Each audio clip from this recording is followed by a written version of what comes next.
So here we are laying some of the medium grey 200 by 100 by 50 sets.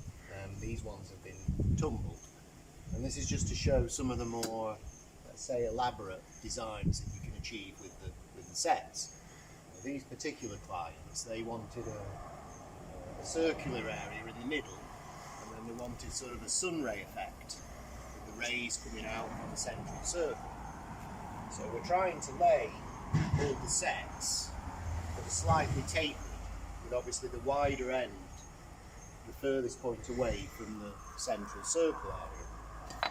So we've prepared the ground in the normal way, compacted MOT to a depth of say 100mm, well compacted in, and then we're laying them on a grit, sand and cement mixture as normal.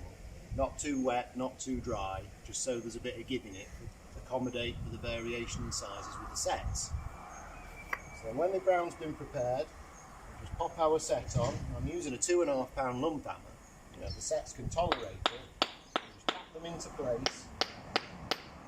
Always work into the string line.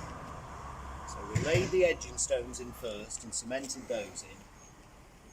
Now obviously we've got our central peg in the middle of the circle, so we're able to set up our string line and gauge our height. So as you can see, I just pop them in, slightly proud of the string line, and then just tap them into place with a hammer, bed them in nicely. Probably at the end of the day, we'll give all this a good water in with a hose pipe, which will help everything settle into place. And just go along, work into the string line.